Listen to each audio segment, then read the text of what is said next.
I let them go?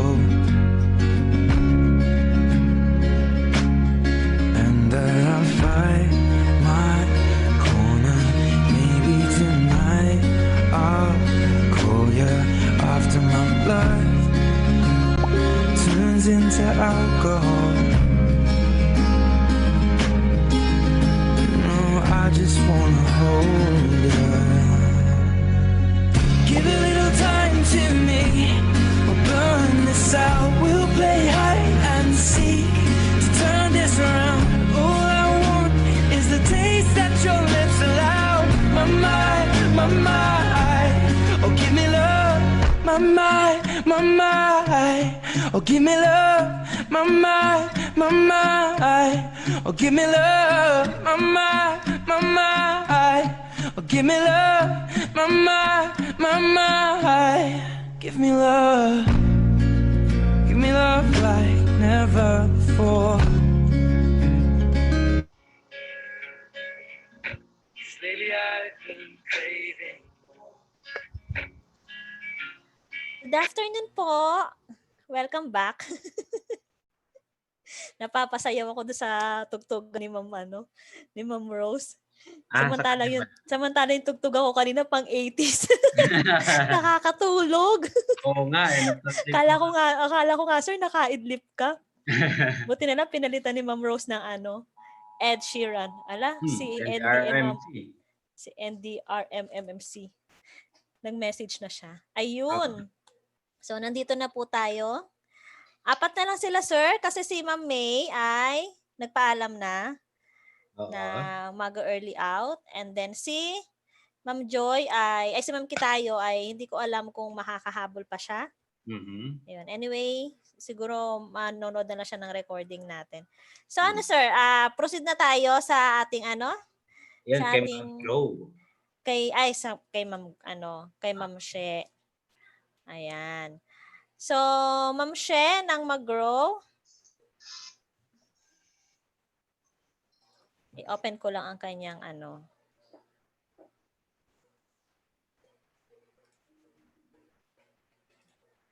Andiyan ka na po ba, ma'am? Yes, ma'am. Ayan. Hi, ma'am. Wait lang po. Ito ang kanyang assignment. Share ko lang. Ayun. Kita na po? Yes, ma'am. Kita po. Kita. Ayan.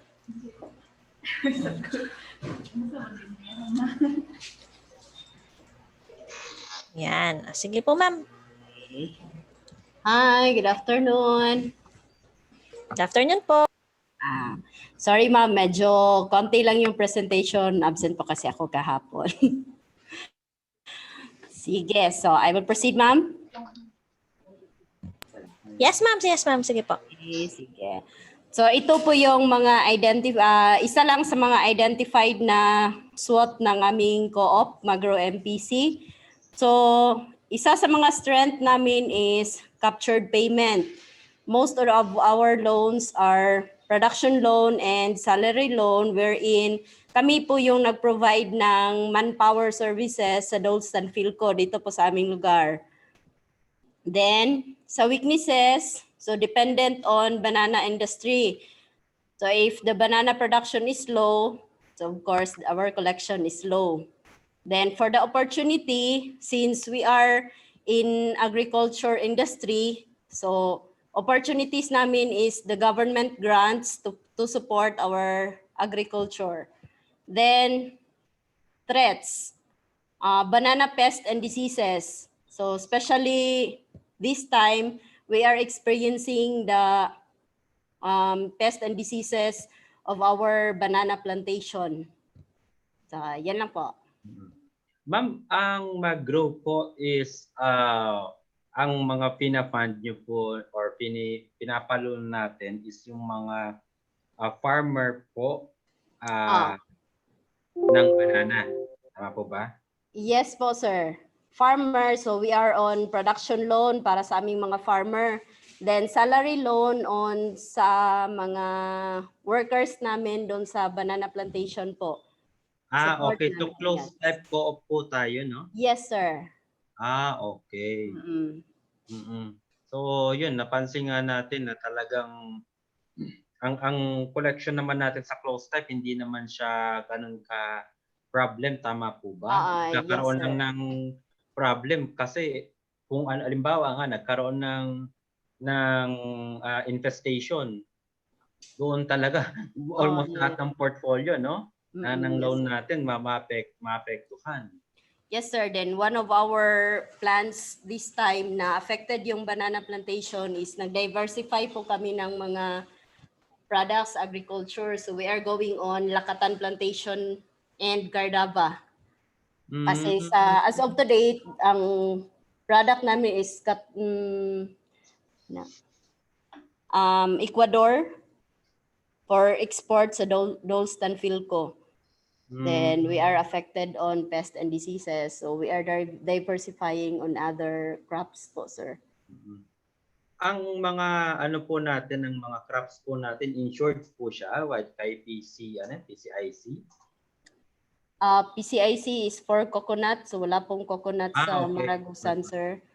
So under po siya sa DA, may insurance din po. So gina-insure din po namin yung mga crops po ng aming members. Pero covered itong pests and diseases, ma'am, sa insurance ng ating banana, no?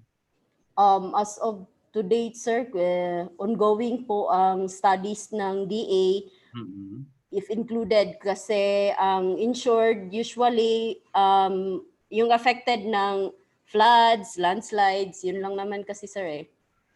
Okay. Pero hindi siya kumbaga hindi na po cover ng insurance policy natin doon sa kay DA yung mga infestation ganon? Oo, hindi, sir. Okay. So yun nga, talagang threat nga siya kasi yes, you sir. cannot transfer the risk, no, sa katulad niyan, mga insurance provider natin.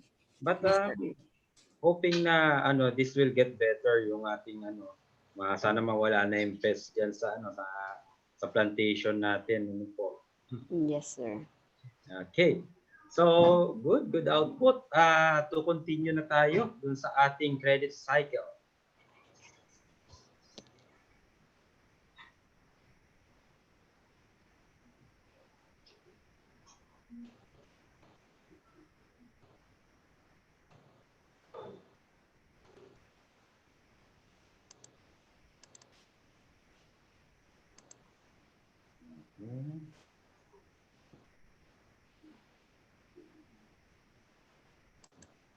Okay. So dito tayo sa credit cycle na po. As mentioned a while ago, ito pong credit cycle, this will cover almost 70 to 75% of the discussion. Ito po yung pinakamahabang topic natin for this credit operation management seminar natin or webinar. The credit cycle tackles the processes involved in credit operations. So we have there the loan program, okay, na kung saan meron nakapaloob po dyan na three sub-categories, which is yung credit delivery strategy, followed by loan product review and development, followed by yung ating lending guidelines or lending policies natin. The next phase after the loan program, we have there the credit initiation. Under the credit initiation, we have there the loan application stage, isa sa subcategory ng credit initiation. We also have there the credit evaluation, the loan packaging, the loan recommendation and approval. Okay, we also have there the pre-release loan documentation, and then yung ating loan releasing. Another aspect of the credit cycle na i-discuss din natin is itong account maintenance. Kasi most ng ating operation concentrated sa credit initiation tsaka delinquency management eh. Pero minsan nakakalimutan natin yung isa pa lang napakahalagang element, no, sa pag papahiram natin or to maintain the portfolio is to maintain also the relationship of the cooperative and its members. So isa po yan sa may di-discuss natin. Under that phase of the account maintenance, we have there 3 categories. Yung ating loan document safekeeping, we also have there the collection and account monitoring, and yung ating renewal and pre-terminations. The last but not the least phase of the credit cycle is yung delinquency management natin. Under that delinquency management, meron tayong early delinquency signals, no? Yung mga collection efforts natin doon. Then we have there also yung sending off the demand letters, legal and non-legal recovery efforts. Then we also have there the write-offs, and then yung post-write-off collection. It's a cycle actually. I-discuss natin siya in details, no? Yung each category na meron yung ating credit cycle and yung mga components, yung mahalagang components to consider when we want to have a more efficient, more effective credit operations.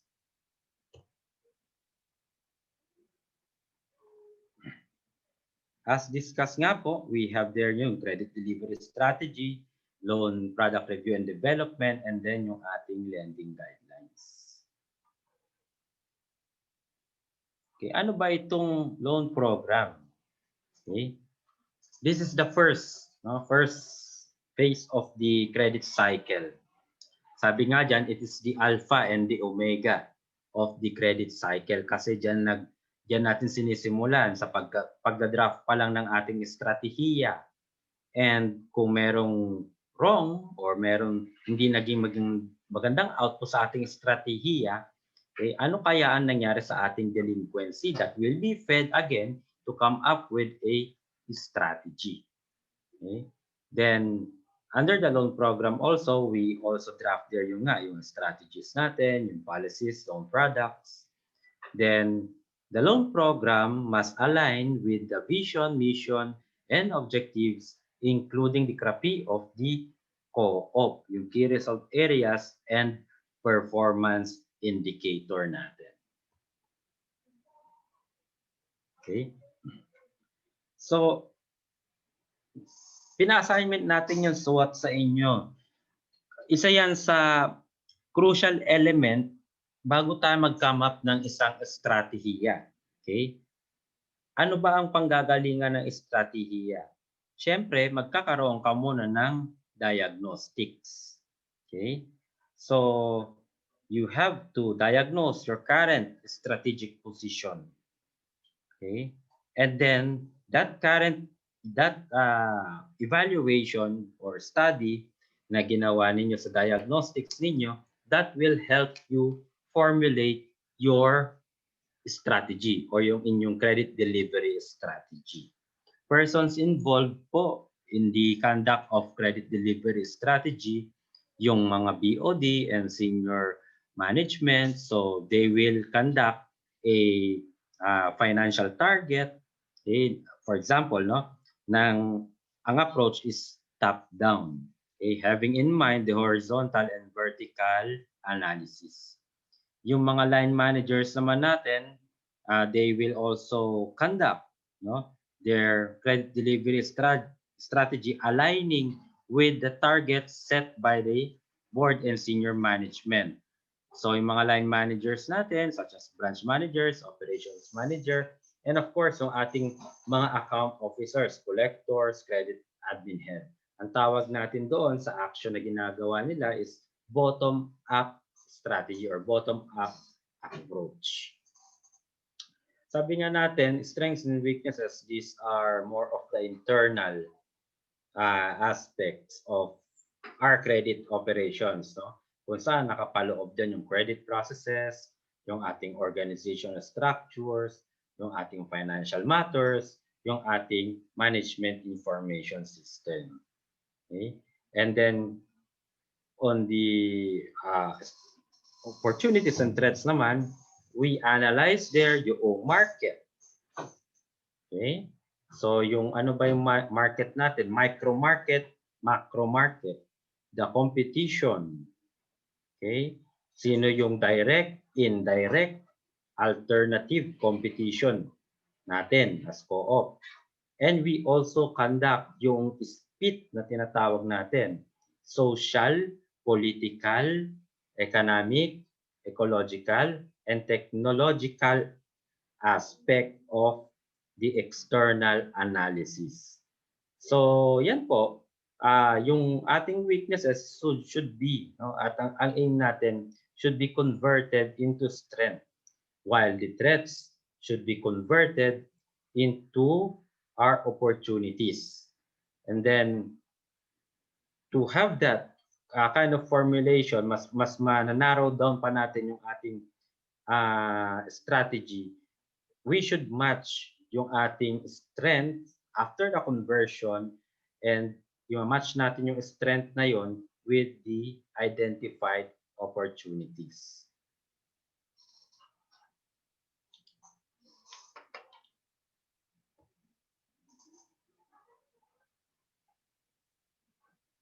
Okay.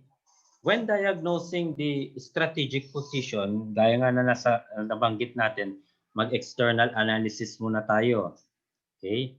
Sa market analysis, meron tayo diyang tinatawag na by segmentation. Okay? Alam ng mga marketing people ito. Though, hindi tayo pupunta dun talaga sa marketing aspects like diagnosing the 4 P's, 7 P's, or 12 P's of marketing. Pero kukunin lang natin, kaya nga dapat makikipagtulungan tayo with the marketing group if you have there sa inyong organization. Makikipagtulungan tayo sa kanila para pag nakuha natin yung data, we will be able to identify yung bang loan product natin is fit with the identified market segment or hindi. Okay? When analyzing the market segments, okay, you have there to analyze yung ating demographics, okay, such as age, no, yung number of population dun sa area na yon. Ano pa ba yung mga components ng demographics? Marami yan eh. Okay?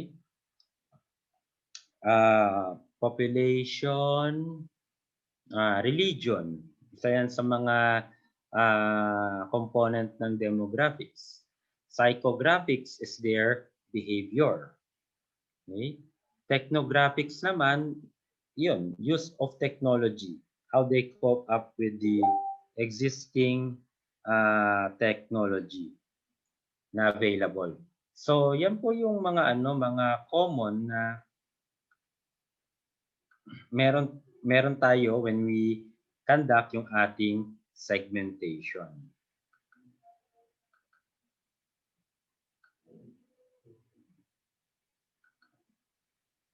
Okay? Pag nakuha na po natin yung data niyan, yung ating mga segment, at some point na identify na natin, no, meron na tayong data, we will be able to identify now yung ating target. Okay? Target in terms of dun sa criteria natin, ilan ba sila doon? How will they access us and vice versa? Okay? Dun sa target na yan, magkano kayang profit? Okay? Yung pwedeng ma-generate, okay, of that target market segment.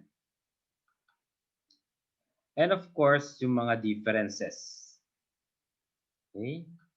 Ano bang pagkakaiba ng target market segment na ito sa iba? Okay?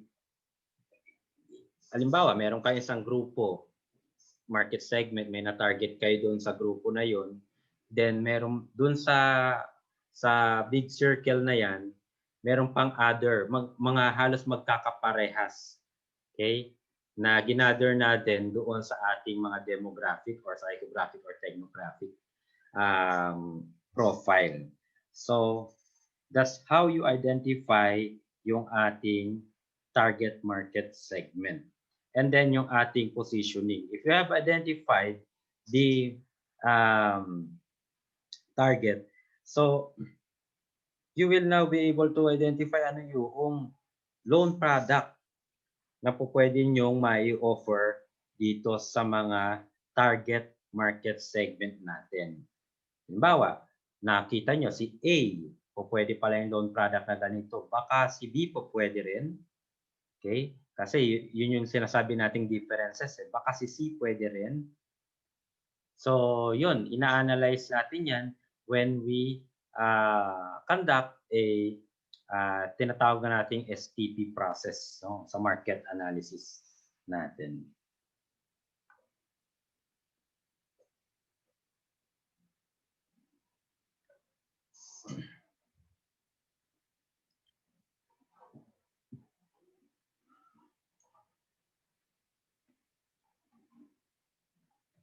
When we conduct competitor analysis naman,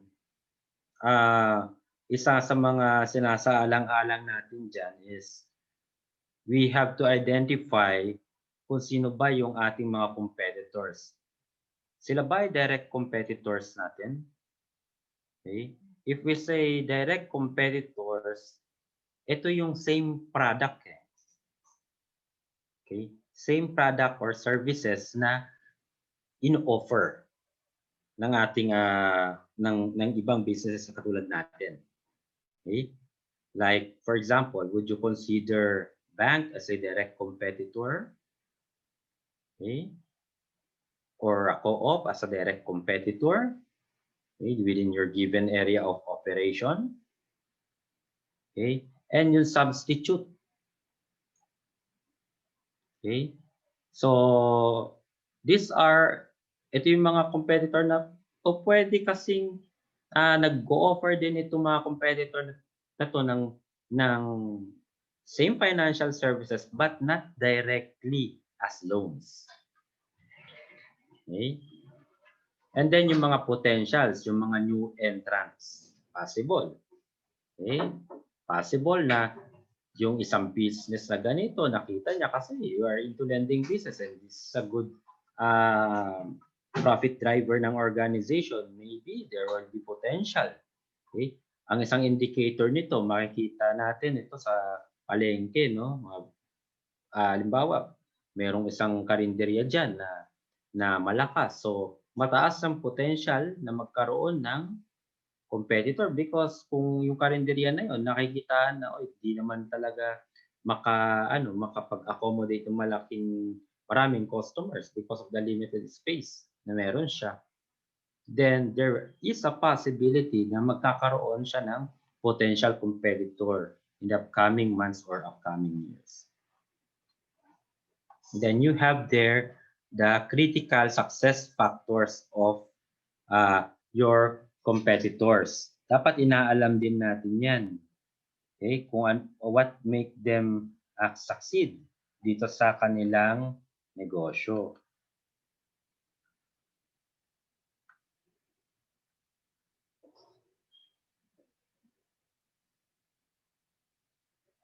Okay. Parang may matrix yan eh. Yung ano na yan, yung competitor analysis yan. Magandang magamit natin diyan. Yung ginagawa ko siya before sa masters ko before. Ang ginawa ko diyan is yung anong tawag nito? Yung kay Porter's 5 Forces of Analysis. So, isa yan sa mga tool na magagamit natin when we conduct yung ating competitor analysis.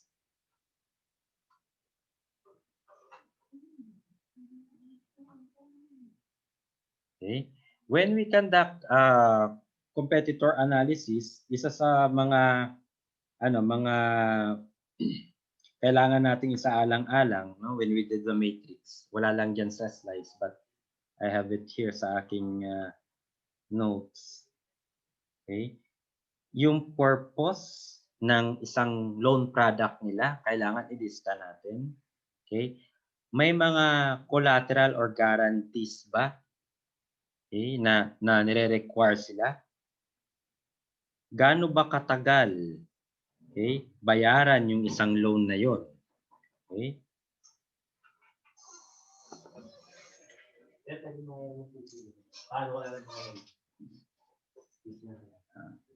So gaano ba katagal bayaran yung isang loan na yon? So isa yun sa mga kinukonsidera natin pag tayo ay nag-analyze, nagka-craft ng competition analysis matrix.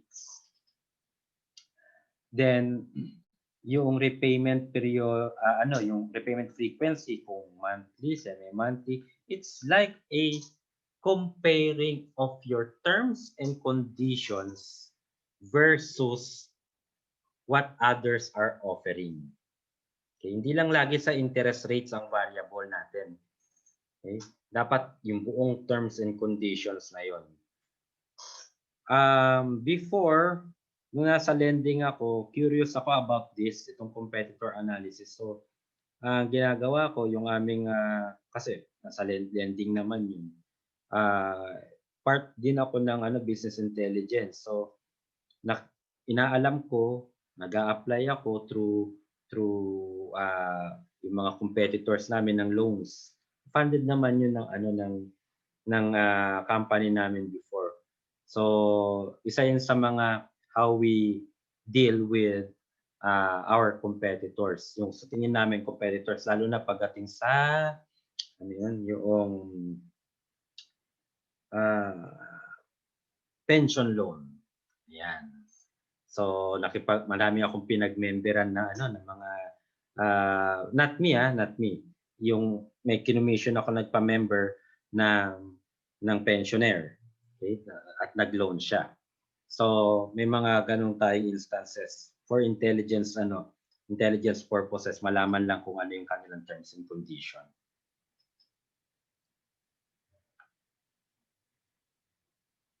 Okay. Including pala din yung mga application process sa paano ano yung mga fees, ano yung mga charges na inculcated doon sa kanyang loan application.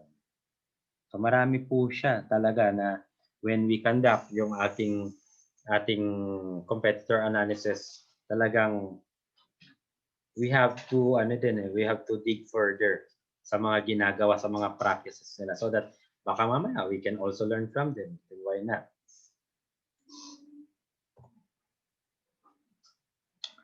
Okay.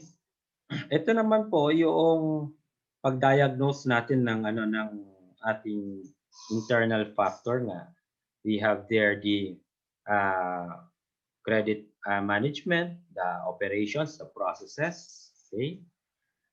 Ito po pinapakita ko sa inyo is on a vaguer, kumbaga nandiyan na kasi yung four business aspects for operations.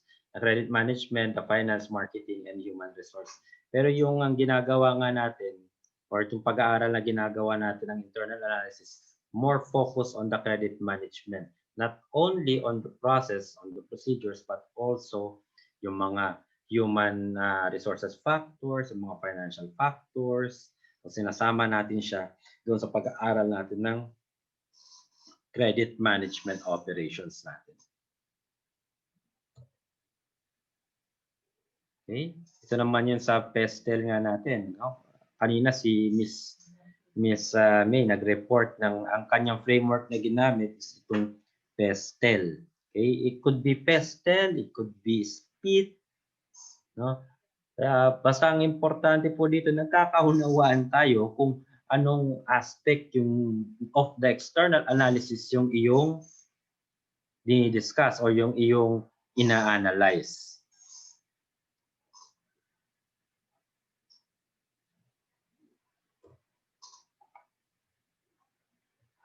Okay? This is how we formulate yung ating strategies. Okay? When formulating strategies, prioritize issues that are most important to your chosen course of strategy.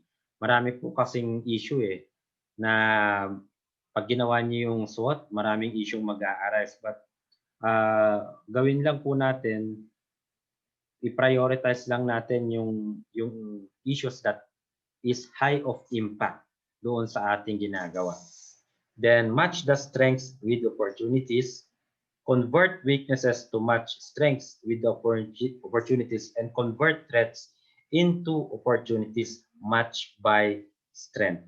So this is a brief review lang ng how to formulate yung ating strategy. Mas ma-appreciate natin siya actually dun sa pag tayo nagkakandak na ng business plan where strategies are being formulated.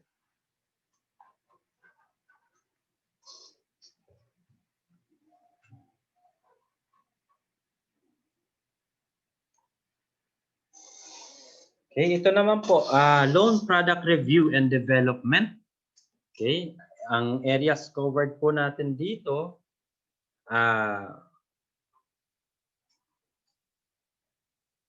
okay, loan product review and development, this is basically setting of the terms and conditions which we know and as studied responsive to the market segment or target market segment and to the competition, such as loan pricing, how many days to process, and then yung ating loan amount derivation, and then the terms. Basically, yan nga, sinasabi nga natin, terms and conditions of the loan product. Who are the person dealing with this? Yung BOD, yung mga senior management natin. And of course, yung mga line managers din natin included also. Wala pala sila dyan.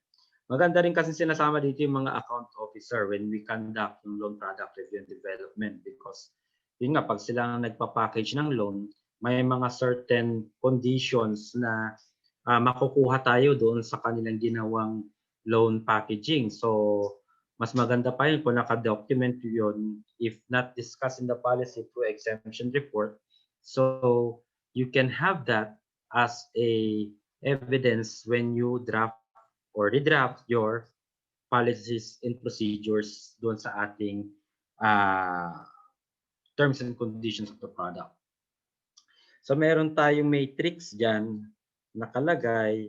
We have there if the product is existing and the market is existing, the strategy is sell more of our products to our existing type of customer, or we call that the market penetration.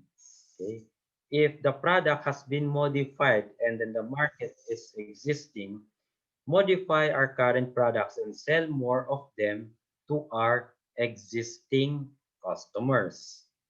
Then kung new naman yung products and existing yung market, so design new products that will appeal to our existing customers. New product development. Nangyayari na lang kasi, ito as observed din common issue sa mga co-op.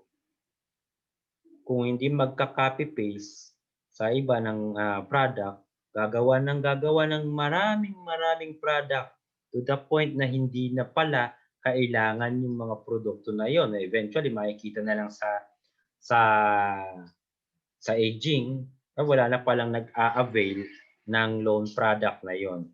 So, as much as possible, what I can suggest among sa atin as sa mga nasa co-op operation when you deal with loan products, simplify the loan products. Avoid po natin yung napakaraming loan products. You can have a simple loan product, just one loan product, for example, na kung saan naka-indicate doon yung purpose. Naka-indicate doon yung terms kung kailan siya dapat bayaran. The simpler, the better. Mas madali po ang monitoring.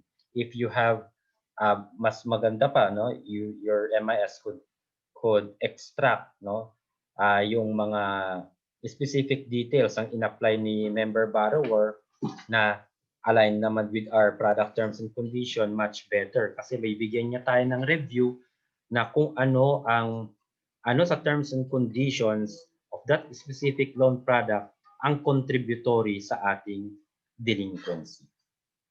To continue, okay, kung existing naman daw ang product at modified yung market, we should enter and sell our products in other geographical area. So the strategy there is geographic expansion. Ito yata yung gagawin ng ng ICDEC doon sa Pulilio.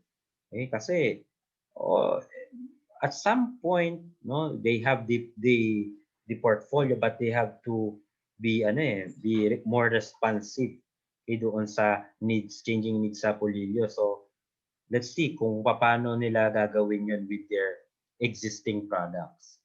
So modify the product, modified market, therefore offer and sell modified products to new geographical markets. Then if new naman yung product and modified yung market, design new products for prospects in new geographic areas. Okay? Kung new yung market, existing naman yung product, sell our existing products to new types of customers. Okay? So, baka meron kayong hindi na tap dyan na market at nakikita ninyo, potential pala sila. Like for example, may nag-open dyan na call center. Okay? So maybe you can offer your personal loans to call center agents, okay, or call center personnel na meron na kaka-establish ng along the area of operation. Then kung modified naman yung ating products and bago yung ating market, offer and sell modified products to new types of customers. Konting modification lang dun sa ating existing product. Then, if both new products, new market, dito pa lang tayo magda-diversify. Okay, so bago ka mag-come up ng isang bago na namang loan product, alamin mo muna kung new ba yung market para sa'yo at kinakailangan na talagang mag-develop ng new product. Dahil wala ka nito. Doon pa lamang po, yan pa lang ang go signal kung tayo ay magkakaroon ng diversification of our services. Okay? Financial services, of course.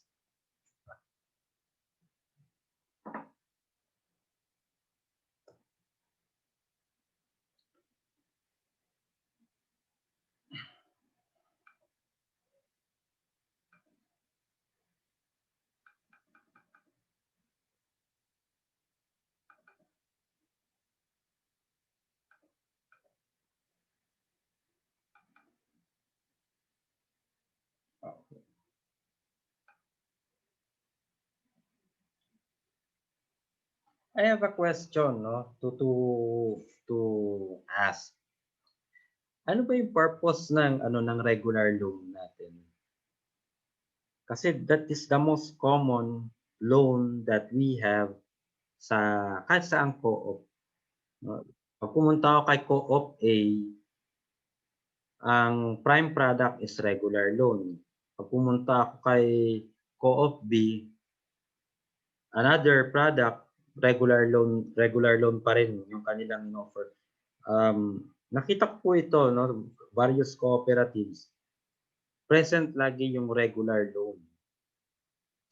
Ngayon tinatanong ko, ano ba ang purpose ng loan product na ito?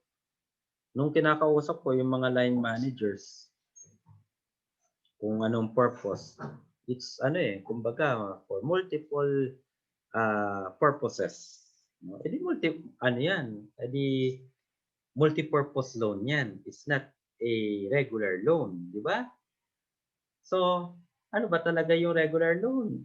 Parang nagiging nagiging docket siya ng iba't ibang purpose ng loan. Okay? Basta nagkakaintindihan lang, pag sinabing regular loan, there is a multiplier which is shared leveraging. It's not a purpose. Okay? It's how you derive the loan amount. Pero yung very purpose why you offer the regular loan, there should be a financial need to address. Ano-ano ba yung mga example ng financial needs na yan? Okay, meron tayo dyan na business and personal needs. Diba? Kung personal loans yan, meron tayong debt consolidation, home renovation, meron pa nga kung magpapakasal ka, marriage loan, home improvement, okay, car loan. Say, yan yung mga yan yung mga purposes ng karaniwan na personal purpose. Okay? Isa pa nag-dwell na kagad tayo dito sa purpose ng purpose of the loan product. Ang malinaw po sa when we offer business loans, malinaw na it's for business, pero at what particular business yung kinikater natin. Kasi nabanggit nga kanina, online selling, this is an emerging business. Pero na-found out na, teka muna, parang risky ito.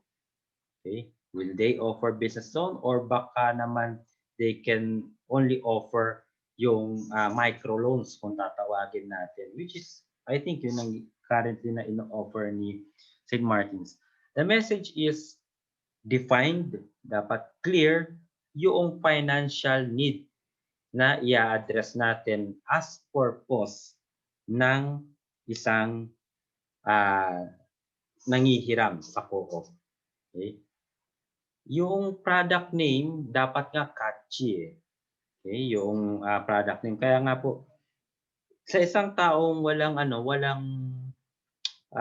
idea about cooperative, if you will offer a regular loan, for example, hindi naman nila makakatch yun kaagad. What is regular loan? Diba? So, maybe you can have a personal loan. It depends on your terminology yung gagamitin. Basta catchy.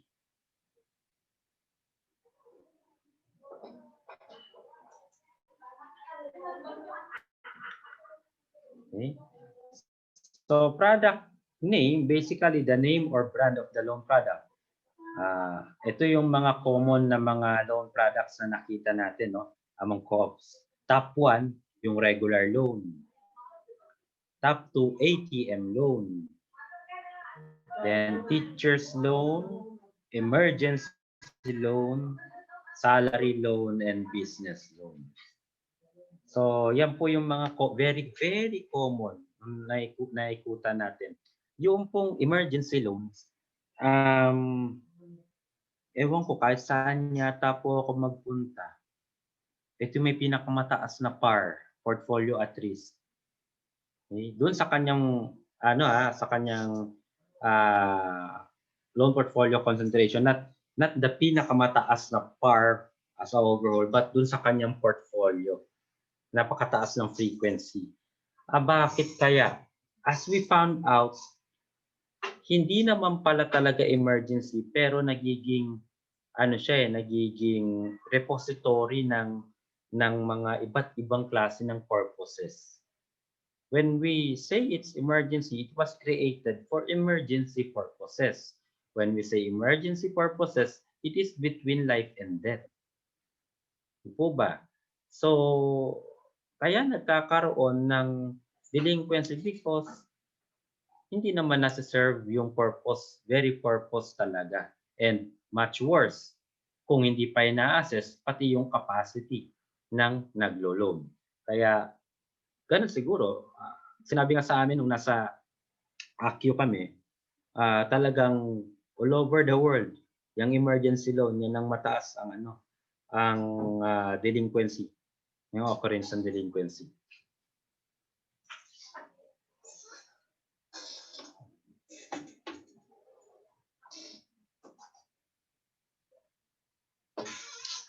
Ma'am Rax? Yes, sir. Medyo inaantok ako. Magtitimpla lang ako ng kape. Talagang Sige, sir. Sige, sir, kasi nagsisimula na kasing umulan. Oh. Ayun. Actually may yung mga participants natin medyo na yung connection nila. Okay. Puputol, nalalaglag sila. Ayan. Sige, sir, wait po namin kayo. Timpla lang.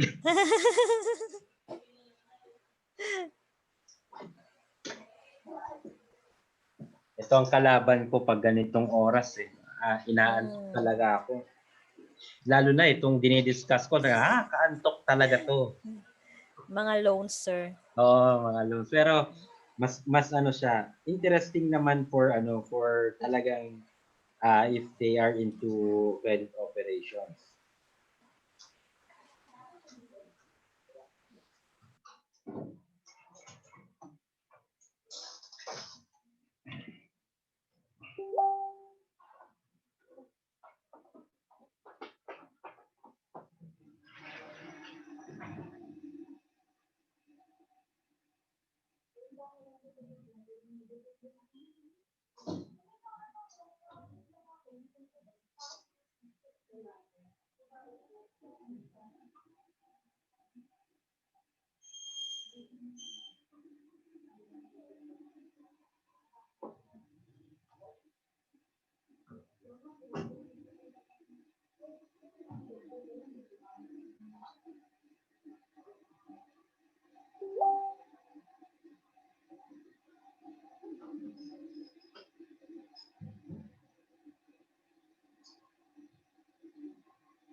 Nag-iinit pa ng tubig.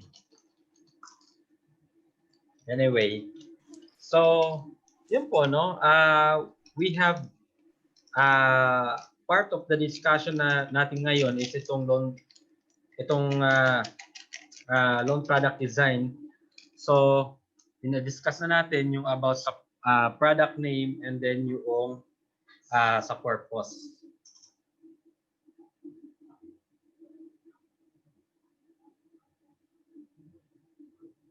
Another thing that we should consider, yun nga, kaya nga ang ginagawa natin, we should identify muna yung ating target market segment. With the target market segment, we create our parameters. Who are the qualified member borrower? Kasi pag sinabi nga nating, for example, businessmen na members natin, okay? We identify sino ba itong businessman na ito na gusto nating i-qualify under our business loan. For example, sila ba ay may 3 to 5 years na profitable yung takbo ng kanilang negosyo? Sila ba ay dapat na nasa formal business operation? Pag sinabi nating formal business operation, sila ba yung dapat na merong DTI, merong ano tawag nito? Mga registrations, okay, licenses. So we should have a qualification, okay, when we conduct or when we draft itong qualified member under loan product design. So basically, they are the users of the loan product na ating dinraft. Yung loan amount naman po, okay, this is the range of amount the member can acquire for financing needs niya. So, the range po, ibig sabihin, halimbawa, you will be catering business loans. Hanggang magkano po yung ipapahiram natin? Okay? Doon sa ating mga nagne-negosyong member borrower. Would it be hanggang 100,000? Or should we say hanggang 5 million? To give you an example po, before when I was drafting the business loans dun sa ating previous company na pinasukan ko, ang minimum po na po pwedeng malon under business loan is 100,000. Okay, kasi yun ang dinefine ko na target market segment namin. Below 100,000, hindi na po namin sila market segment. Sa iba na po sila. Pero sa lending po yun. Okay? Sa inyo, sa atin, sa co-op, iba-ibang ano po yan, iba-ibang appetite. Okay? So, pwede kayong mag-cater ng mas mababa pa, okay, doon sa inyong business loans, or mas mataas pa. I think that is 100,000 up to 10 million. Yun yung pwede namin i-provide before na loan amount doon sa aming business loans.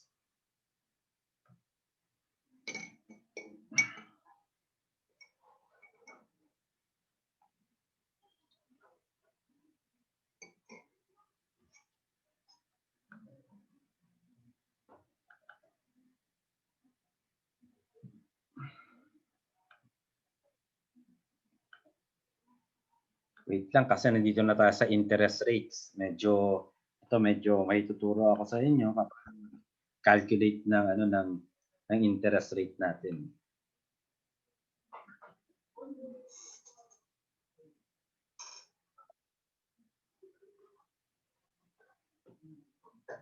Tignan ko lang kung nandito siya sa ano ko.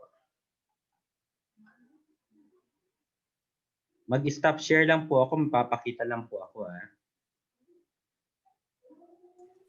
Okay po, sir.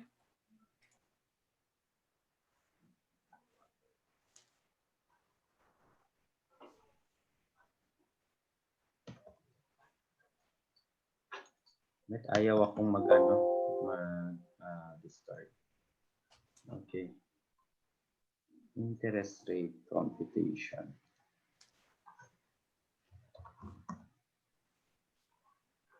Okay.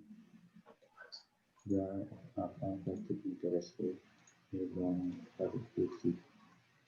Interest rate computation. Interest rate development.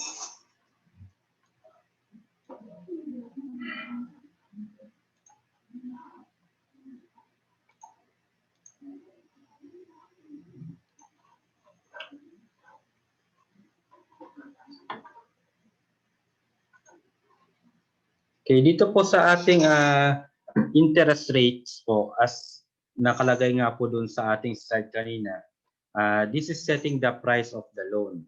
Ang common po na nakikita natin issue among co-ops, copy-paste nga ng interest. Nakita na, uy, maganda yung loans ni ganito, ganitong bank or ganitong lending, gayahin natin yung interest rate. Baka doon pala sila, kaya maraming nag-a-acquire, maraming lumilipat. It's because of the interest rate. To tell you honestly po, ito po napatunayan ko na on my own experience.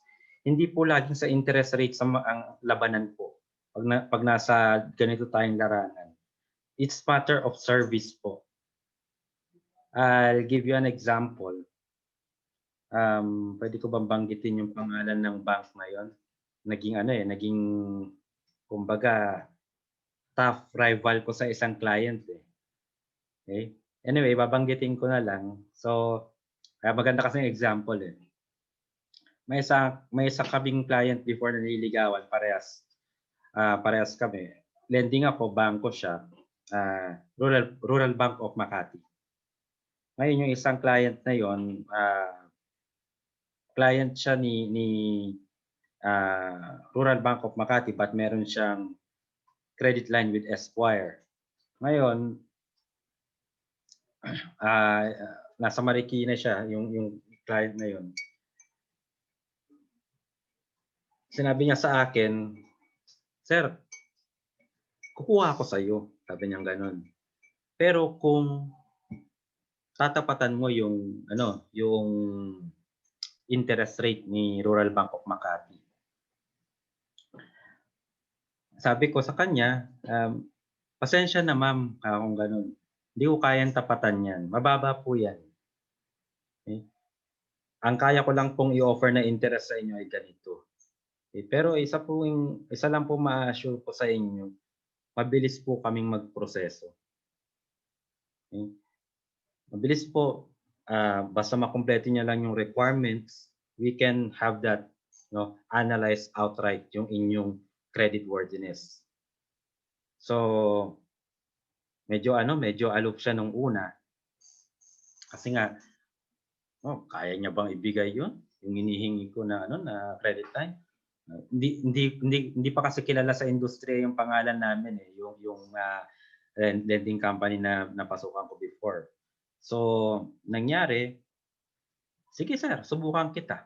Pero hindi ko bibitawan si Rural Bank of Makati kasi kumbaga trusted ko na rin siya. Sige ma'am, pero you just siguro at your own experience din, masubukan nyo kami. So, ako, binigyan ko siya ng credit line, natuwa naman siya sa credit line na binigay ko, even at a higher interest rate.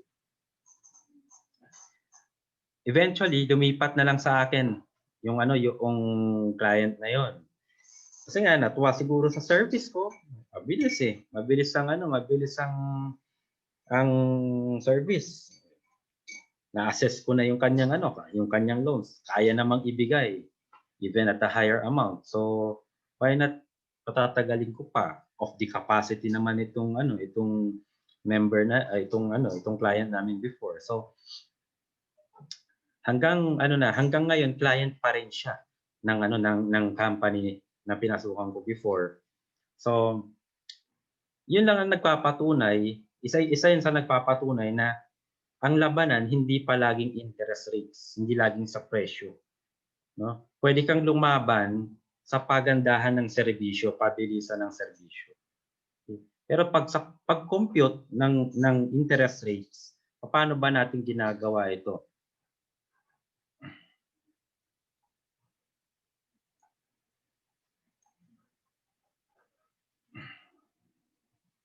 Ang tawag po natin dito, nakikita niyo po itong Excel file ko.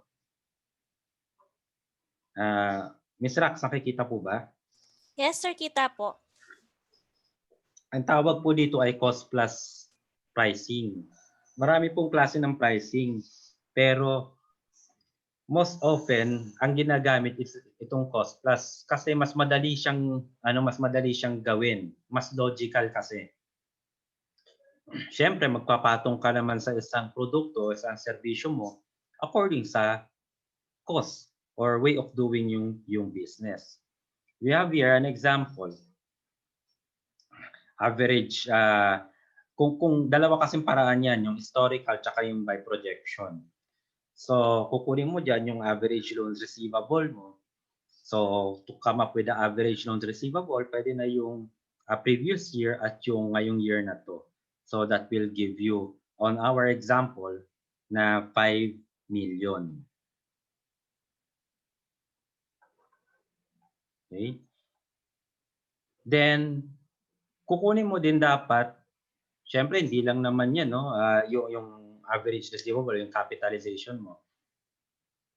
Kukunin mo rin yung admin expense mo. Okay? Like you have there the salaries and wages, employees benefits, other employee costs, etc., electricity, lahat ng operation expenses mo. Okay? So, on that, no, with that, ito total mo yan, then i-divide mo siya by yung average loans receivable natin. Okay? And it will give you your AE rate or administrative expense rate of 3%. Okay? Di pa po tayo natatapos dyan. Required loan loss provision. Okay? Ibig sabihin, di ba meron po tayong provisioning na nire-require ng Co-op pesos. We have the 35% for 31 to 365 days and 100% for over 365 days. Kung kulang yung inyong provisioning, talagang mahihirapan tayo. Kaya nga, gradual dapat ang pag-allocate natin dito. Poprogramahan dapat po natin. So in our case, yan, for example, 15,000 yung required loan loss provision. So, ang magiging ang magiging LL rate niyan is almost zero. 15,000 divided by the average loan loss receivables. Cost of funds. Okay? Yung ating savings deposit. Okay? Yung ating yung absolute savings deposit natin. Ano nga ba nakubuta?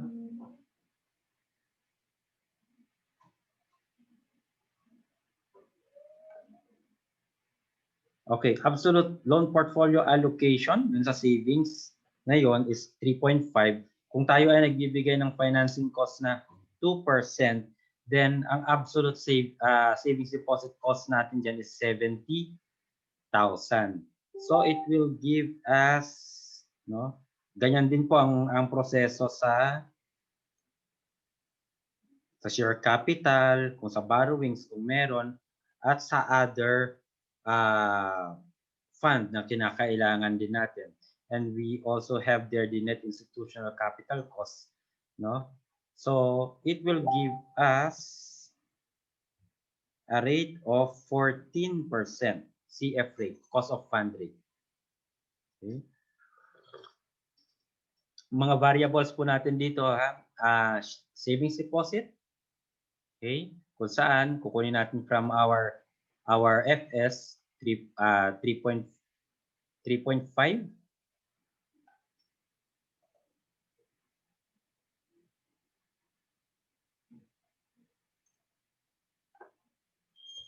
Okay? Then at yung ating share capital, yung ating borrowings, at yung ating net institutional capital cost natin. Okay, that will give us again yung sinasabi nating CF rate. Capitalization. Okay? The net operating income, okay? Dinivide natin yan, minultiply natin sa B5. Okay? Which is yung ating average loans receivable, that will give us 12% or yung ating net income. Investment income coming from TDs, okay? Coming from financial investment to other organizations, okay? Coming from non-financial investment, okay? Yung mga MPC natin. And then it will give us, okay, if we have those data, this will give us 580,000 or 12% II rate or investment income rate. So, paano nga ba makapag-derive ng ating interest rate? Ayan po siya. Okay? Ano pong ginawa natin dyan? Bakit po naging 18% per annum po? Okay? So, ang nangyari po dyan, inad po natin yung ating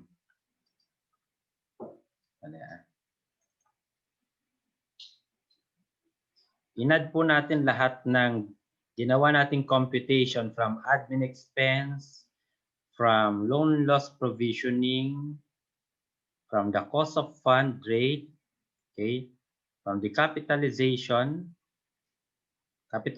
rate,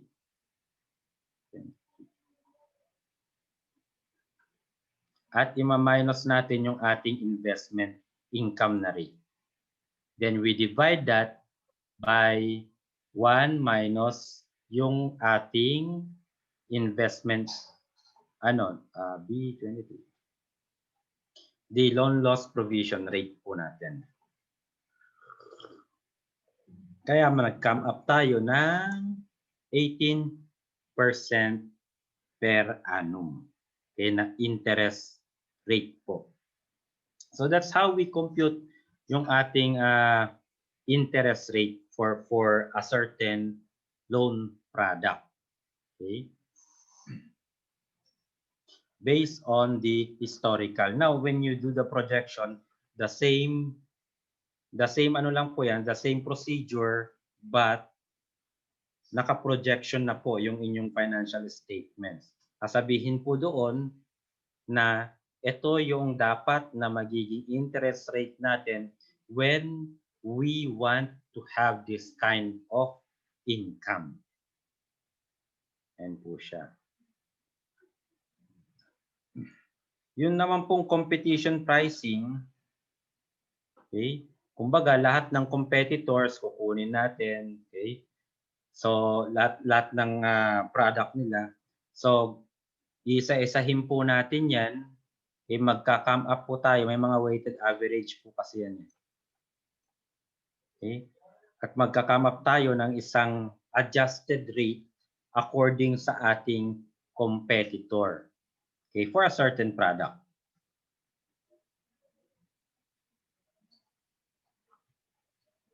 Yun naman members perceived value pricing, okay? Kumbaga, magkakandak kayo ng interview sa inyong mga members. Siyempre, may iba dyan. For example, ang tanong is, what payment method do you prefer? Kay member borrower. Online payment ba? Post-dated check ba? Auto debit? Over the counter? Or collected by a collector? Siyempre, may mga certain answers dyan na merong cost sa part ni co-op. So titignan din po natin yung mga response ng ating member borrower and we decide on what interest rate should be given for all the services na hinahanap ng ating member borrower. So yan po, no? Kadalasan po hanggang cost plus pricing lang po. Pero if you really wanted to have a good better derivation of interest, okay? O pwede po ang gagawin yung cost plus, yung competition, pricing result, talagyan nyo lang po ng weighted average yan. Depende po sa inyong sa inyong anong tawag nito? Sa inyong appetite. Kung mas bibigyan nyo ng value sa cost plus, say 50% nun, ay iwi-weigh natin kay cost plus, then most likely ang magiging output ng ating interest rate is malapit-lapit kay cost plus.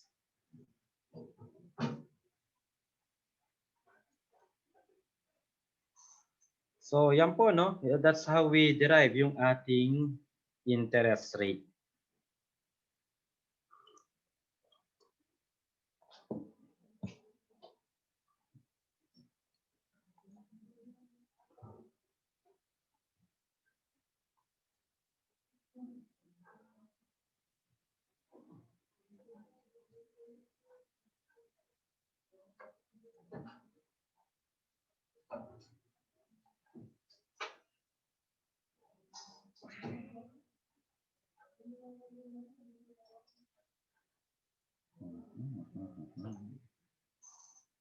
Next is yung term or tenor.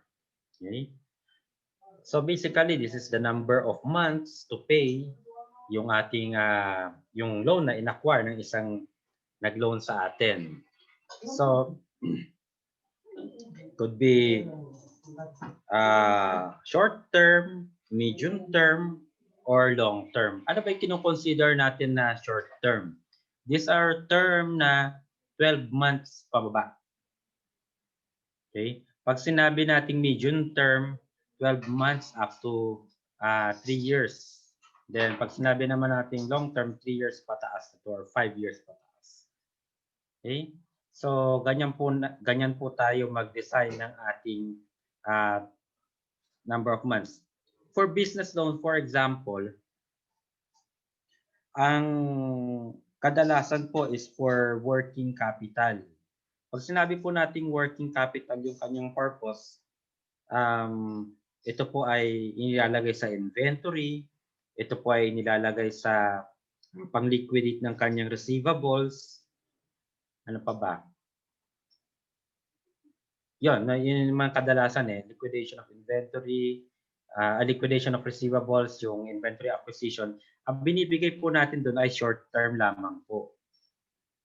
Okay? Pero kung may capital expenditure na po, like for example, magkakaroon ng business expansion, bibili ng makina, bibili ng equipment, ng sasakyan, kailangan po or mas maganda po na bibigyan natin siya ng longer term. Okay?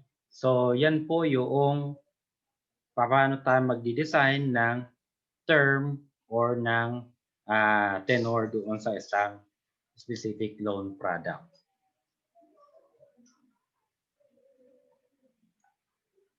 Question po?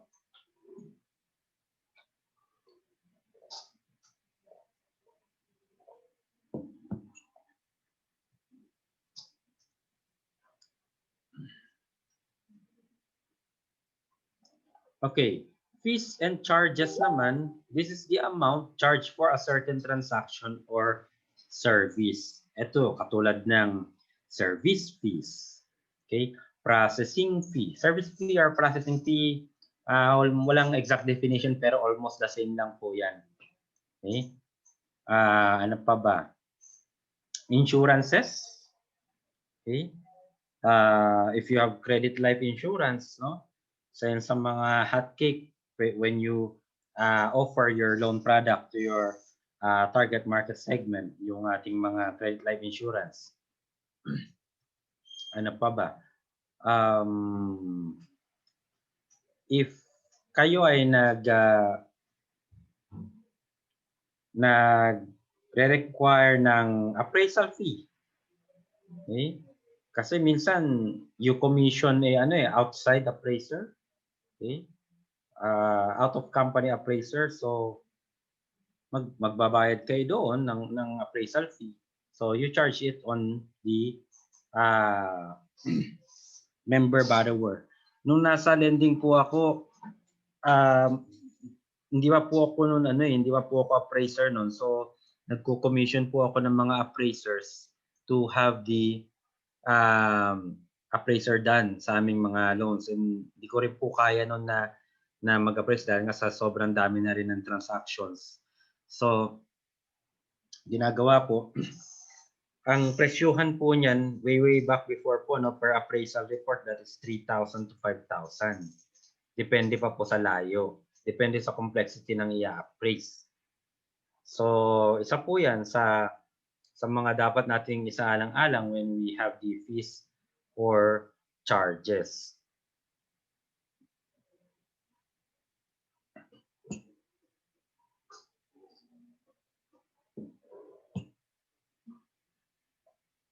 Another thing to consider sa ating pag-design ng loan product is yung penalty. Okay? How do we compute for our penalty for late payment charges? So, kadalasan po yan kung halimbawa ang inyong late payment fee, late payment charge is 2% per month. Okay?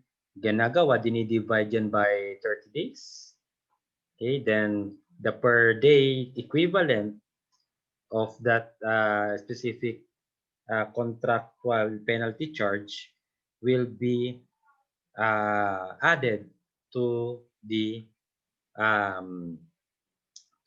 payment of the member borrower.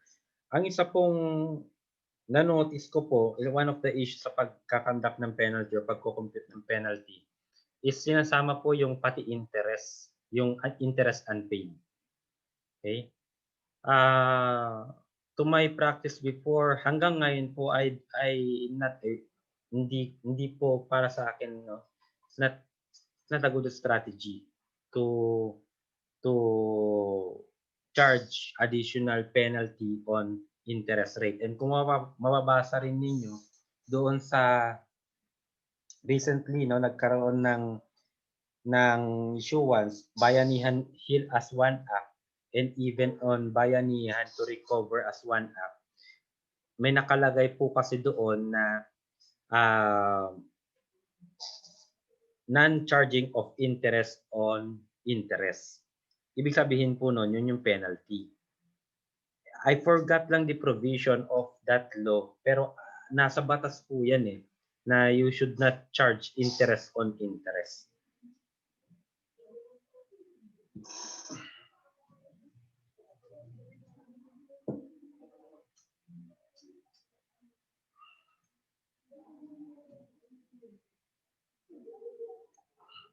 Ito naman po, loan product design, okay? In the context of co-makers.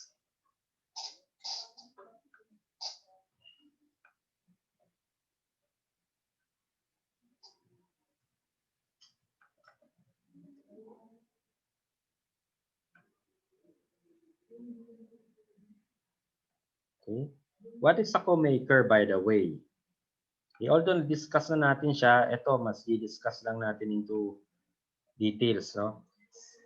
A co-maker is a person who by contract promises to pay another person's loan if that person fails to do so. Okay? That is from the head of Financial Consumer Affairs of BSP. A co-maker does not necessarily receive or benefit from the process of the loan, but is equally responsible for ensuring the loan, including interest and other charges, is paid.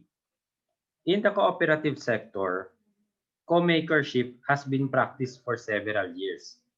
Thus, having this in loans as security, some issues in its implementation occurs. Among those issues are of the following. Ito yung na-found out natin. Co-makers' real liability was not even enforced. As to most cooperatives are practicing, co-makers are only liable to the extent that they are only making a follow-up collection, and only few co-makers were being pushed to pay a sum of money on behalf of the delinquent borrower. Thus, in most promissory notes, the liability of the co-maker has been clearly stated as joint and solidary liability. To our observations sa NATCO consultancy, most co-makers have just signed on the promissory note or loan agreement but have not fully understood what they are entering, and in most instances, even the disbursing officer is not explaining, or we're not explaining the joint and solidary obligation. Okay? To our conclusion sa NATCO, okay, it is we, the cooperative, have created this issue. Why co-makers are not paying their part or not complying with their own obligation. However, it is not too late to correct this practice.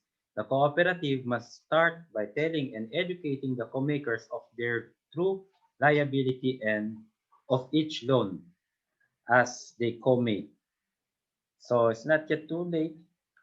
No, paliwanag po natin ang promissory note kung saan sila nag-sign.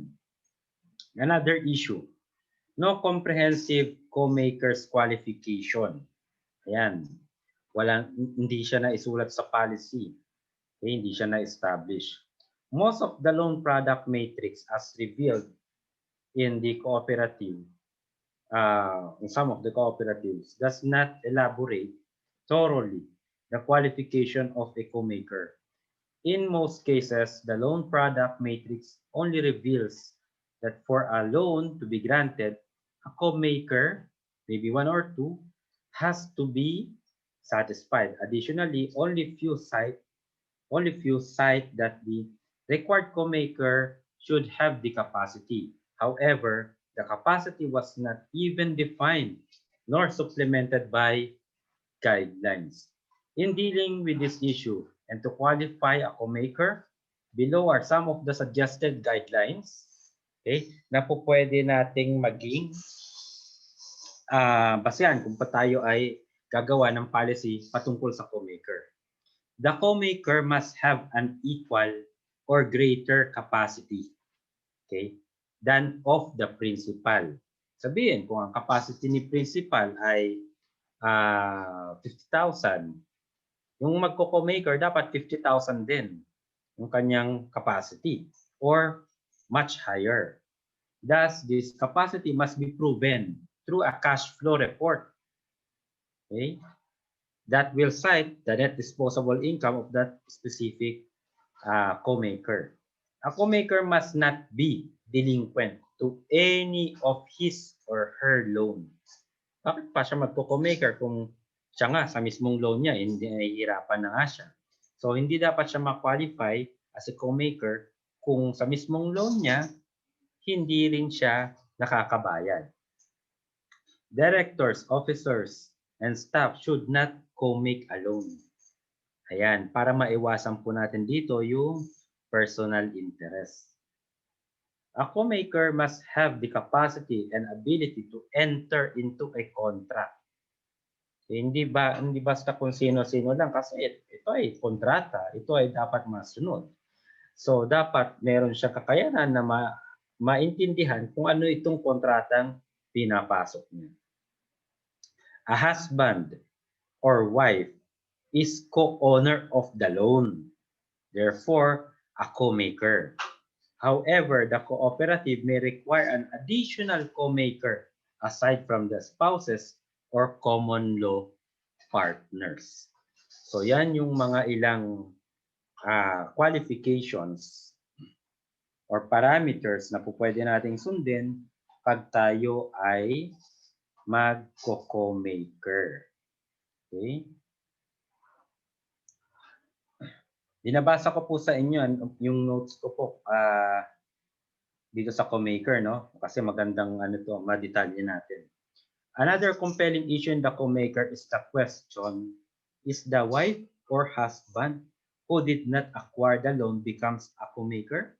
Okay, the answer is definitely yes. Why?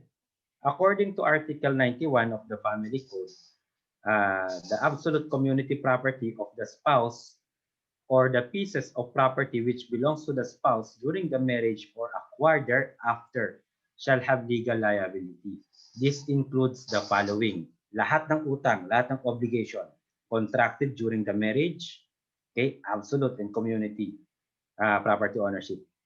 Okay, debts and obligation contracted by either spouse without the consent of the other to the extent that the family may have been benefited. Kahit walang consent, basta nag-benefit yung pamilya, okay, automatic siya. Magiging liable siya under doon sa ating Article 91 of the Family Code. Kasi madalas itong tinatanong sa akin about the co-maker. Yung husband or wife ba na hindi nag-transact sa atin, sila po ba ay automatic co-maker? Yes po. Sinasite ko lang po, paano kung walang consent? Kasi napakalaga po ng marital consent. Okay? Lalong-lalo na kung napakalaki ng loan. Okay? Hindi naman to the extent na magko-collateral, but kung malaki ang loan, dapat na magkaroon ng marital consent. Kasi when you proceed with cases at nakita ninyong resolution is to pay off the obligation sa pamamagitan ng property ng mag-asawa, okay? Mas maganda po na may consent, may pirma po yung asawa on the course of application pa lang ng loan.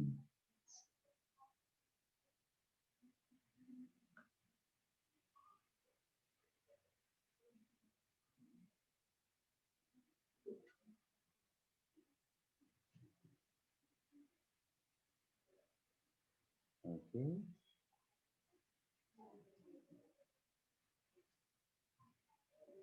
Okay, isa pang magandang topic about co-maker is itong common law partners.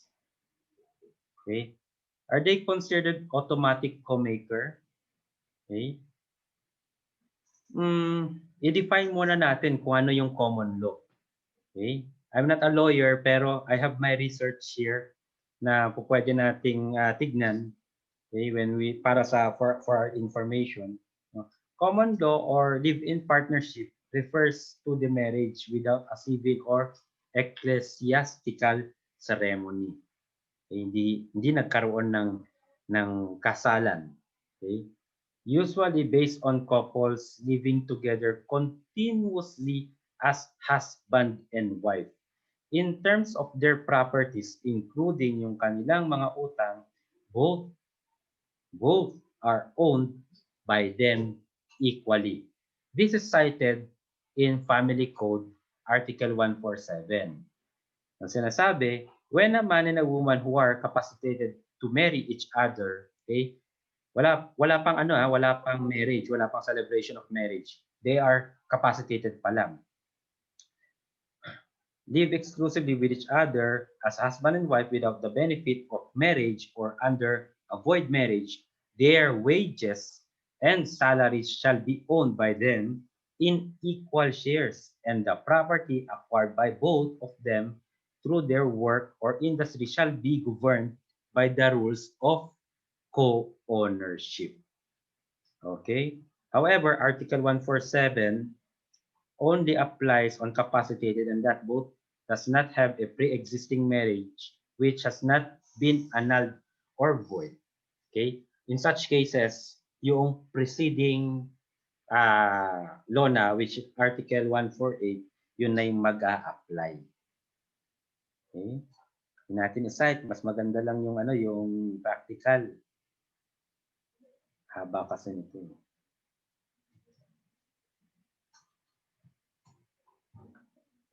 Okay. Another issue dun sa common law partnership, no? Sinasabi ng iba, ano ba dapat 5 years, 7 years? Kasi sir, may mag-a-apply. May ka-live-in partner po siya. Okay? So, tinatanong ko lagi, ilan taon na silang magka-live-in. Okay? Based on my research, dapat daw 5 years. Pero it's safer to have 7 years. Okay, 7 years common law as common law husband and wife. Yun ang acceptable.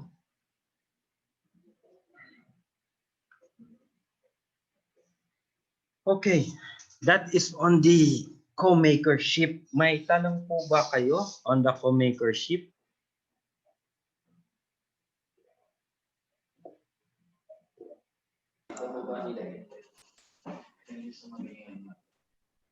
Hello, sir. Yes, sir. Regarding sa sa common law partners. Mm-hmm. So, 'di ba ito yung mga both with legal rights, 'di ba? Mm-hmm. How about yung sa mga paano niyo tinitreat yung mga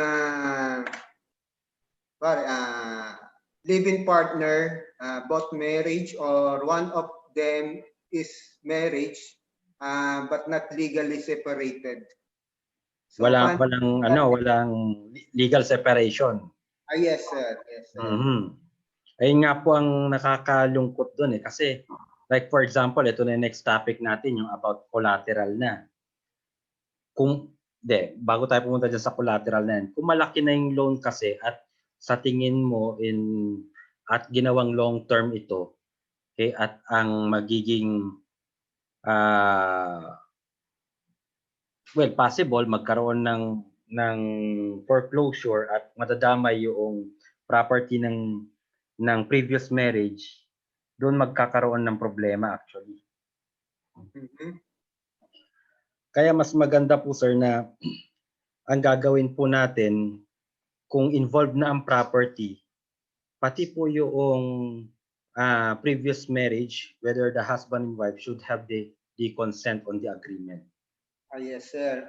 Kung hindi naman siya collateralized loan, let's say mga character loan, ganun lang. So, sa inyo, kumbaga, sa amin, sir, we are willing to accept the risk. Kung maliliit ang loan lang din naman. Okay. Lalo na kung ano naman to, kung sabihin natin na matagal na siyang member, ganyan. Talagang ganun sa buhay natin. Magkano ang pagka-file ng legal separation or ng annulment. Ibig sabihin, kino-consider nyo rin yung income ng partner, even yes. Hindi legal yung pagsasama nila.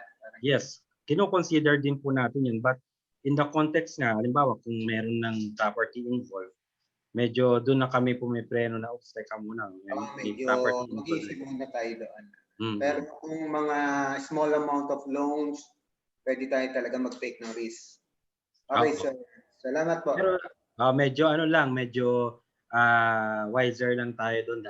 Dapat kasi meron lang tayong certain, like for example, certain portfolio, like for example, X percentage of our total loan portfolio, yun lang yung i-allow natin na exposure sa mga ganong cases. Mga ganong cases. Okay, sir. So, parang magkakaroon din tayo ng repackaging sa mga ganong. Yes. So, halimbawa, your total loan portfolio is around 500 million, for example. Meron lang tayong i-alat. I-alat. Para hindi rin mataas, malaki yung risk natin. Kumbaga, hindi masyado masasaktan po sa kasama. Kasi kung marami na yan, kung baliitan nga, pero marami na sila, di ba? Yes, patay tayo dyan. Okay, sir. Maraming salamat, sir. Salamat po.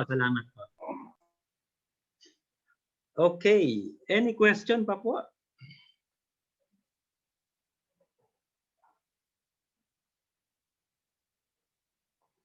Salamat, Sir Joel. Mabuti na lang nag-question ka. Inaantok na talaga ako. Sir, ako may tanong. Yes, sir. Yes, ma'am. Sir? Sir, paano pag di pumayag si husband? Halimbawa ako medyo malaki-laki. Yung hihiramin ko. For example, sa co-op. Tapos hindi naman pumayag si husband. Ayaw niya. Pero ako nagpumilit ako. Pwede ko ba sabihin yun na okay lang kahit wala siyang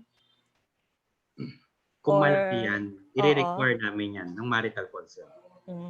We will call the husband. Bakit ayaw mo? Oo. Yeah. Ito maraming cases. Ito on my personal example. Nasa microfinance ako. Ito mga petty lang ito. Petty loans lang. Aba, hindi sinasabi ni Mrs. Kay husband. Nung naniningil na ako, sasabihin ni Mr. Di ko naman alam yun eh. Oo nga sir, kasi 'di ba parang parang yun yung usual na dinadahilan ng mga partner. Kumbaga hindi naman natin alam kung nakinabang ba sila or something. Bigla nilang i-deny na hindi nila alam. Yun. Kaya mas maganda talaga yung may marital consent, lalo na pag malakihan. Pero may laban ka eh. Kasi sinasabi nga ng batas na okay, walang marital consent, pero nakita mo evidence, binili niya ng ref. Okay? Eh, for consumption ng family yun. Eh, sinasabi ng batas, basta ginamit mo for the family consumption, hindi naman ginamit for gambling, for whatever luxurious na na expenditure. Eh, pwede mo yun na isu, pati yung husband or yung spouse, if technicalities occur. Okay, sir. Thank you. Thank you, Ren. Okay, it's 2:30. CR break? Nagkape na ako kanina eh. Pwede rin, sir, 5 minutes. Okay, Sir, meron si Sir Joel? Sir, okay lang, ituloy na natin since 2:30 na naman eh, para at least makapag, nasa office din kasi ako, no? Kumaga, medyo hindi na rin maganda yung panahon sa labas. So, kung okay lang, idire-diretso na natin. Kung okay lang. Baka po kasi merong gustong mag CR break. Baka lang. Kung wala naman, okay lang din. Idiretso natin. I think Sir Ichi and Raquel, for the interest of the participants and for the safety na rin ng ating mga participants, hindi ba masisira ang momentum if we cut the discussions today and then we leave them with further instructions or assignments kung meron tayong mga assignments na iiwan sa kanila? Like the case studies, siguro we can give them case studies na mababasa na nila ahead of time. Kasi nagpapaalam na at least 3 sa participants natin. Oo nga eh. So, for the safety of our participants, if it's okay. Sige, iano na lang natin. Sige. Medyo ito kasing collateral, medyo mahaba-habang konti lang naman ang discussion nito. But sige, tapusin ko lang itong loan product design matrix before we dwell on with the assignment. Okay? So, collateral, this is a security pledge or mortgage to the cooperative for the complete payments of the loan, including its underlying agreements, that in case of default or breach of contract, this security will be used for the offsetting of the obligation. Okay. So, you have your loan. Okay. Sabi nga nung ni Sir Joel kanina, character or in other words, clean loan kung tawagin natin. In other words, unsecured loans. Okay? Pag nagano ka na ng collateral, these are secured loans. Take note ko lang po, pag tayo ay para meron tayong leveling off of the collateral, ano ba yung collateral? Post-dated checks and ATMs are not collateral. Hindi siya considered as collateral, but a mere means of payment. Okay? Why? Ang sinasabi nga natin pag collateral, something that you can liquidate. Ang post-dated check, pag nag-AC yan or nawalan ng balance, even with the ATM, you cannot liquidate that. Okay? So, that is not considered a collateral. Ano ang mga kino-consider natin na collateral? Something of value. Okay? Something na in a couple of months, kung halimbawa mag-resort ako into foreclosure, I can liquidate that into cash. Convert it into cash. That is a collateral. When to collateral? There's no exact answer for the question. It always depends on the creditor's appetite. Kasi yung iba dyan, masyadong collateralized, yung kanilang orientation, no, to handle or to deal with the drafting of the loan product design. So hindi naman maganda na yon. if the future, okay, but there are best practices that most creditors often consider as to when to require collateral. Number one, if the future capacity or cash flow is uncertain or could not easily be determined. Okay? So maraming risk involved. Then, pwede kang mag-collateral. Loan exposure is too high for the creditor. Yung too high, again, that is in accordance doon sa yung risk appetite or risk tolerance. There are external conditions and even source of income conditions that might affect future repayment behavior. Okay? And other risk factors na sa tingin mo kailangan mo talagang mag-require ng collateral. Okay? Ang ano lang po, ang whenever tayo mag-consider no ng isang loan product design, dapat po buy capacity pa rin, okay, ng ating mga members, ng ating mga borrowers. Kung puro collateralized po yung ating mga loan products, we might end up foreclosing, we might end up executing yung ating recovery efforts, which is not good. Okay? Kasi hindi naman good as cash yun kaagad-agad eh. I-liquidate mo pa eh, mag-entail pa ng another cost yun sa'yo, including maintenance and disposal.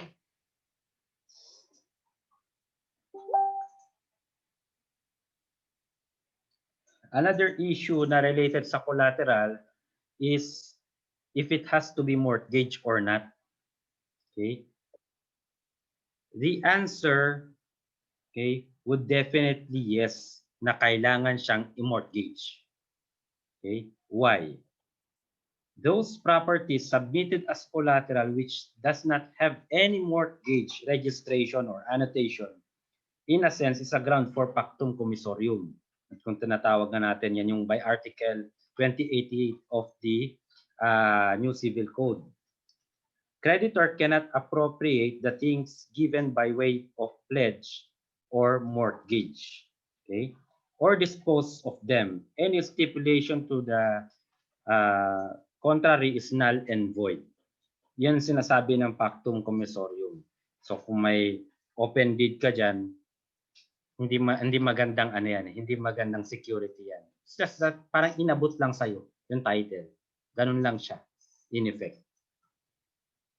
Mortgage collateral would have a better bearing in acquiring the property than having them signed in an open deed of sale, which is yung nga sinasabi natin unlawful. It may be costly for the borrower, but it will create a more secure and legal transaction to the cooperative. Okay? Ang kagandahan lamang po, pag tayo ay meron tayong mortgage na collateral, dapat po nakapaloob one of the provision ng ating mortgage agreement is my continuing mortgage provision. Ibig sabihin, from time to time, makukonsidera pa rin yung value ng makukonsidera pa rin yung loan doon sa collateral as annotated. Okay? Ngayon, kung ang mangyayari doon sa annotation ninyo or doon sa loan na ine-extend ninyo, mas mataas pa yung from the previous mortgage, then magkakaroon kayo ng amendment of mortgage.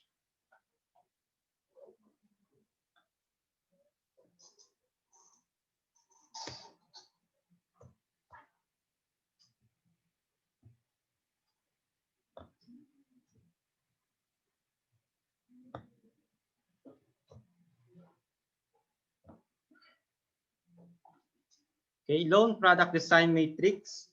Number 11, acceptable payment. Okay?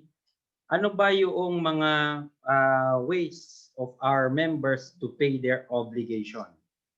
Okay? Post-dated check, over-the-counter payments, field cash collection, through bank deposit, Okay, online payments, napakarami na pong payment platform nowadays. So minsan nirarason na lang, ay hindi po ako makabayad kasi for whatever reason, marami namang ways okay, on how they will pay the loan. Ang ano na lang doon, ang question na lang doon is, do they have the ability really to pay the loan? Okay? Yung transferring the payment is hindi na po issue yan. Repayment frequency, okay? So this is the time set for the payments. Okay, like weekly ba yan, monthly, quincenas, katapusan. So isa po yan sa dinidisenyo natin. Napaka-critical po ito sa mga salary loans natin. Okay, yung repayment frequency. Okay, kasi you have to match yung kanilang amortization schedule doon sa kanilang schedule of cash flow. So, again, matching po yan. May mga cases po o may mga issues na ang nangyayari, yung agricultural loans, for example, ginagawa pong monthly. Hindi naman po monthly ang cash flow ng agricultural. Okay, or those engaged into farming. Ang tendency, magiging delinquent nga po sila kung i-require natin na mag-budget sila ng monthly. So when we draft your loan product design, okay, dapat po nakalagay doon, okay, na may dapat yung cash flow schedule ng ating mga member borrower.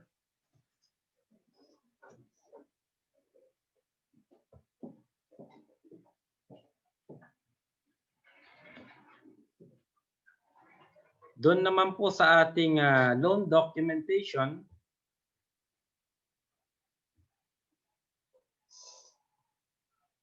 okay, nakalagay po dapat dyan, nakasite din sa ating loan product design matrix, yung ating mga requirements ng ating mga member borrower. Okay? Like government IDs, ilang government IDs ba yan? What government IDs do you require? Yung mga permits and licenses, kung yan ay nagnegosyo, yung mga payslips, okay, COEs. So pag yan ay salaried individual. So nakalagay po dapat yan, nakasite po dapat yan sa inyong loan documentation. And then yung mga procedural po. Okay?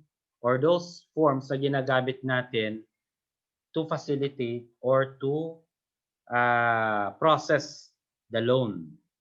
Yung mga internal documentations po natin like the loan application form, the credit investigation form, the cash flow analysis form, yung ating mga loan recommendations.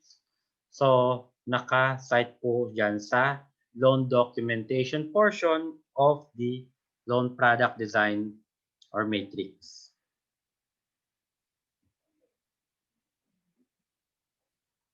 Then another thing that we should consider when we design a loan product is the loan procedure and application.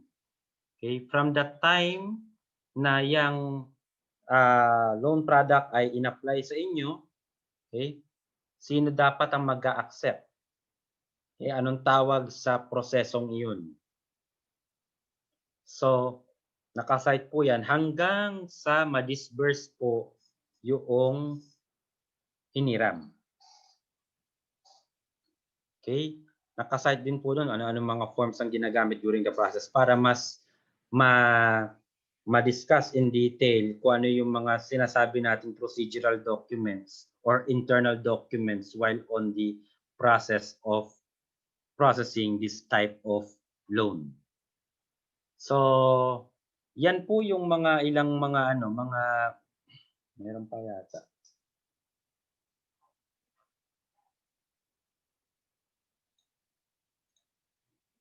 Okay. So yan po, no? Yan po yung mga loan product design or matrix na ginagawa po natin when we deal with our loan products. Now, what will be the assignment? With all this, no, na sinabi natin as components of the loan product design matrix. Ilan ba tayo dito?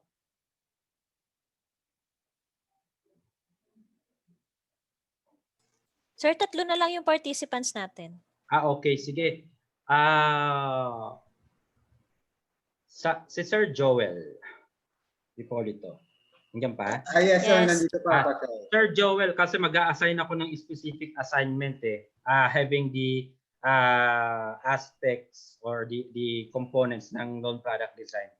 Can you do the regular loan ng St. Martin? Sorry, sir.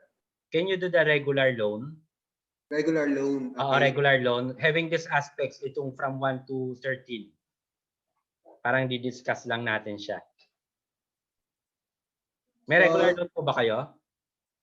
Yes, sir. Yes, sir. So, paano po bang pinaka-format ng report na kailangan? Ang format natin, sir, itong diniscuss natin ng loan product design matrix. So, Okay. meron kang product name, yung unang-una, number 1. Then you have the loan purpose. Parang Yes, Excel, table lang siya. Table lang. Na naka-site doon yung from loan product name up to loan procedure and application. Up to documentation. Yes, sa documentation. So para makita lang natin yung ano ba yung regular loan ni St. Martin. Actually, sir, regular loan, yun yung ginagamit namin dati. No? Ano na ba ngayon, sir? Actually, tinanggalan na namin siya. So, tama naman yung pagkakabanggit mo kanina na kasi yung nagiging purpose niya kumbaga any type of purposes parang ganun Para at least kumbaga kahit anong purpose doon pumapasok Okay. Ngayon, dahil nga doon so hindi natin na-identify mabuti kung saan nga ba nanggagaling or ano nga ba yung nagko-contribute sa atin ng part, parang ganun. So that's why nagkaroon kami ng repackaging. Ang loan namin is per purposes nung purposes. Okay. Sir, you have business loans? Yes, sir. Yes, sir. Tinatawag namin siyang entrepreneurial loan. Entrepreneurial loan. Could you do that dito sa ating assignment? Yung entrepreneurial loan natin? Okay, sir. Okay, sir. Okay. Si Mag-Grow naman. Si Mag-Grow, MPC. Ano pong loan product yung yung we offer sa ating mga farmers? Is it farmers loan? I don't know. Ano po bang tawag ninyo doon? Nandiyan pa po ba si Mag-Grow?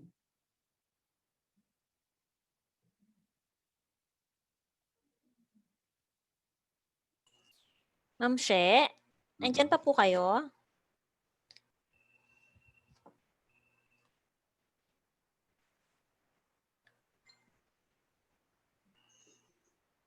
Siguro sir, i-email na lang namin. I-email. Hindi kasi ako familiar with the loan products na meron sila. Opo. Okay? But maybe having yung the profile of Mag-Grow, maybe one of their agricultural products, agricultural loan product, okay, to our format, may pe-present. Okay? Sige po, sir. Si ICDEC naman, ano bang petty cash loan. Okay? Or maybe ganito na lang, Ma'am Raquel. Ask them na lang. what particular loan product na pwede nilang i-show at our format. Kasi hindi ako familiar sa mga loan products nila. Basta sir, gamit yung loan product design metrics na inano nyo, diniscuss nyo. Okay ba? Okay, sir. So, yun ang magiging assignment and for discussion on the next session of our CRM. Okay po, sir.